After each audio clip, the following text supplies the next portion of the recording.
Life has a funny way of revealing the truth about people, especially when there's money involved. I never thought my own sister would try to legally declare me dead, but I guess $12 million can make people do crazy things. I'm Emma Chen, 29 years old, and until 6 months ago, I thought I knew everything about my life. I was raised by my mom, Lisa Chen, after my father supposedly abandoned us before I was born. My half-sister, Rachel, came along when Mom remarried Jack Wilson when I was 4. We grew up in a modest home in Boston, and while we weren't poor, Mom always emphasized the importance of education and hard work.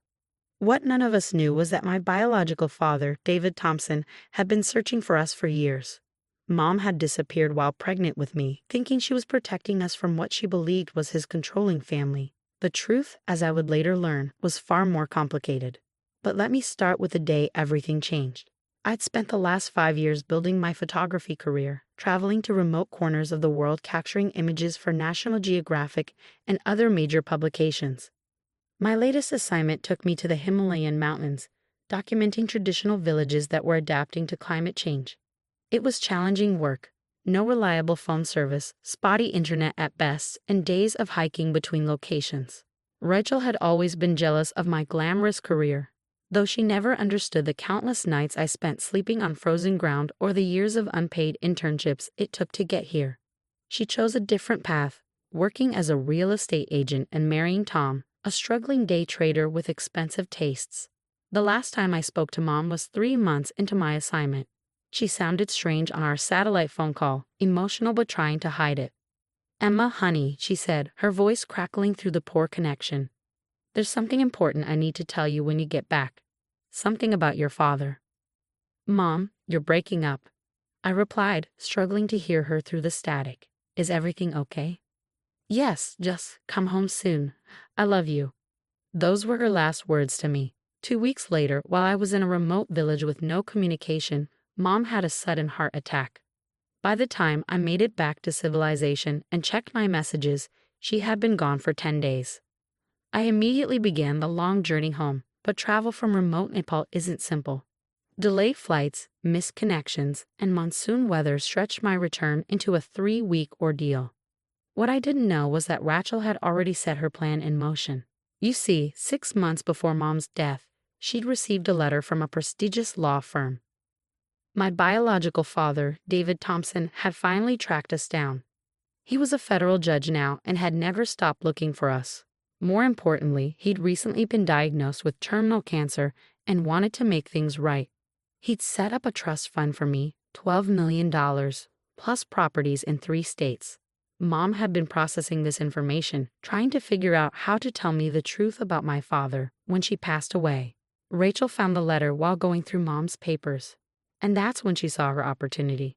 While I was desperately trying to get home, Rachel was convincing everyone that I had died in a hiking accident in Nepal. She used her real estate connections to create false documentation, took advantage of the language barrier and poor communication with local authorities, and even held a memorial service with an empty casket. My poor sister, she'd sobbed to the mourners. At least she died doing what she loved. By the time I finally made it back to Boston, Rachel had already filed papers to claim the inheritance as my only surviving sibling. She even moved into one of the properties left in the trust. I'll never forget the moment I walked into my childhood home. Rachel was sitting in the living room with Tom, surrounded by papers from the law firm, when I opened the door with my key. The color drained from her face as if she'd seen a ghost, which in her mind she had. Emma," she stammered, dropping her coffee mug. It shattered on the hardwood floor Mom had been so proud of. You're supposed to be dead." I finished for her, setting down my weathered backpack. "Funny thing about that, I'm very much alive." Tom bolted from the room, nearly tripping over his own feet. Rachel's shock quickly turned to calculation. I could practically see the gears turning in her head as she tried to figure out how to spin this. "Emma, thank God." She jumped up, arms open for a hug I didn't return. "We thought there was a report from Naples. We were devastated. I've been trying to handle all the legal matters for you to protect your interests." "Really?" I pulled out my phone, showing her the emails I discovered on Mom's computer. "Is that why you told the law firm I died in a climbing accident?" Why you've been trying to claim my inheritance? I can explain, she sputtered. It's not what you think. But I wasn't interested in her explanations. I'd spent the flight home doing my research, making calls, and uncovering every detail of her scheme.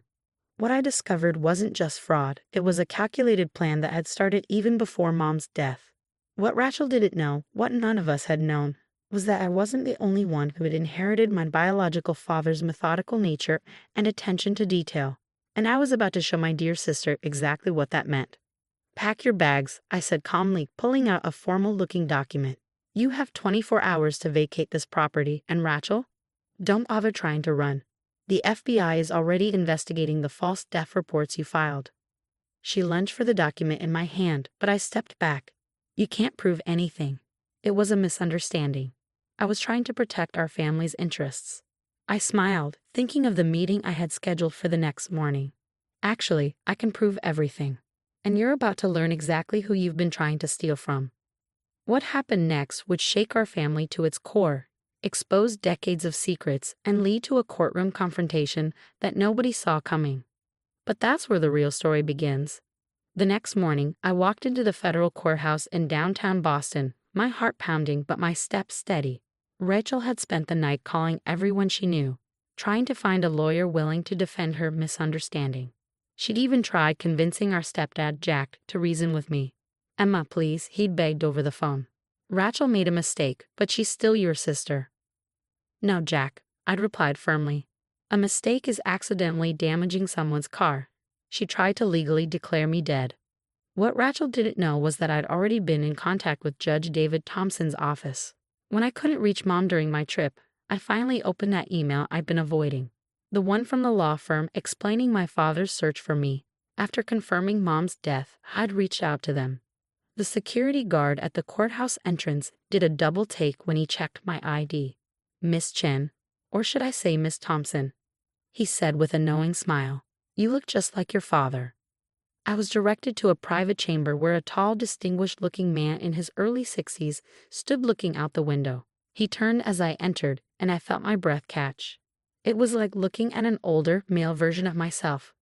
We had the same sharp green eyes, the same way of tilting our heads when studying something. Emma, he breathed, taking a step forward but stopping himself. I've waited so long. Tears filled my eyes. Why didn't you find us sooner? I tried. God, I tried. He sank into a leather chair, gesturing for me to sit. Your mother. Lisa was trying to protect you, my family back then. My father, he was a controlling man. Lisa thought he'd try to take you away from her, raise you as the proper Thompson here. She didn't know he was dying, that things were about to change. For the next hour, he filled in the gaps of my history. How he'd hired private investigators, how he'd finally reformed his family's old money attitudes as he rose through the legal ranks, how finding that first photo of me in National Geographic had given him hope. When I got sick, he continued, I knew I had to move faster. The inheritance was never about the money. It was about giving you the security I should have provided all along. A knock at the door interrupted us. Judge Thompson. They're ready. He squeezed my hand. Ready to face your sister. I nodded. More than ready. The courtroom was packed. News of a federal judge's long-lost daughter and attempted inheritance fraud had spread quickly. Rachel sat at the defendant's table, wearing her most modest black dress, clearly going for a grieving sister image. Her expensive lawyer whispered urgently in her ear. Then my father took the bench and everything changed. Rachel's face went from practiced sorrow to shock as she looked between Judge Thompson and me, finally seeing the obvious resemblance. Her lawyer's whispers became more frantic.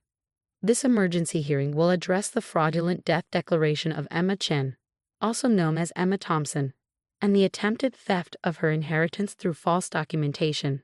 My father began, his voice carrying the weight of decades on the bench. Rachel's lawyer stood. Your Honor, we request you recuse yourself due to obvious conflict of interest. Already arranged, my father replied calmly. Judge Martinez will be here momentarily to proceed. I simply wanted to be present for this opening statement. He turned to Rachel, who seemed to shrink under his gaze. Ms. Wilson, when you attempted to have your sister declared dead, did you ever wonder why a federal judge would leave such a substantial inheritance to a photographer he'd never met? Rachel's carefully constructed facade cracked. I didn't. No, you didn't think, he continued. You saw an opportunity and took it, never questioning why I would track down your sister after 29 years. Never wondering why we have the same eyes, the same expressions. Never considering that I tried to steal from her. You were attempting to defraud a federal judge's daughter. The courtroom erupted in whispers. Rachel's lawyer looked like he wanted to disappear. Judge Martinez arrived and the real proceedings began. The evidence was overwhelming. Rachel had forged documents, bribed officials in Nepal, and even created fake death certificates. She'd planned it all while Mom was still alive, waiting for an opportunity. But the biggest shock came when Tom, Rachel's husband, took the stand. She started planning it months ago, he testified, avoiding Rachel's murderous glare. When she found out about Emma's real father being Judge Thompson, she became obsessed. Said it wasn't fair that Emma got everything just for being born to the right father. She even suggested we should adopt Emma's future share of Mom's estate since dead people can't inherit. I watched my sister crumble as her husband betrayed her, as her schemes were exposed one by one.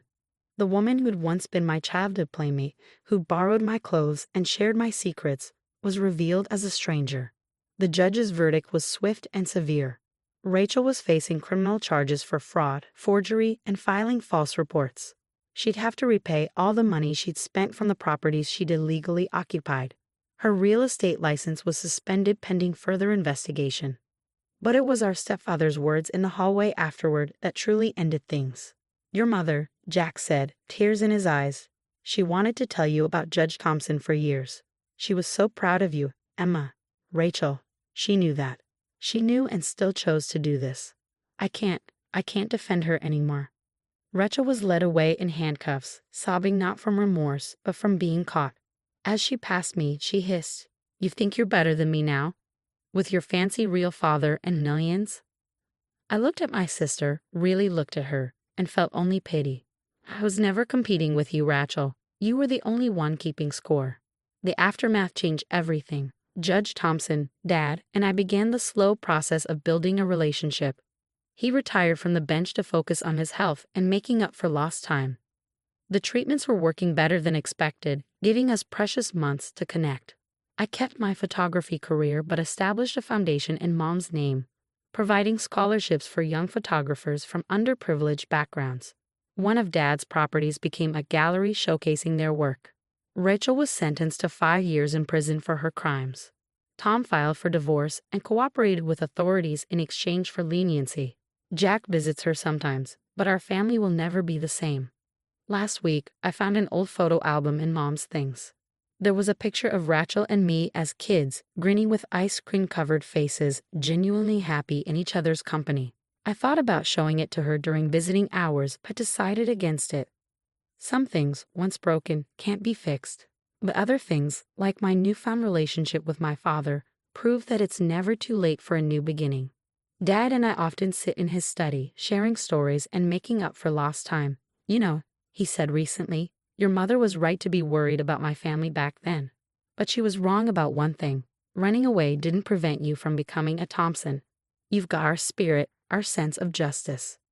I smiled, thinking of the long road that led us here. Maybe sometimes you have to lose everything to find out who you really are. And who am I?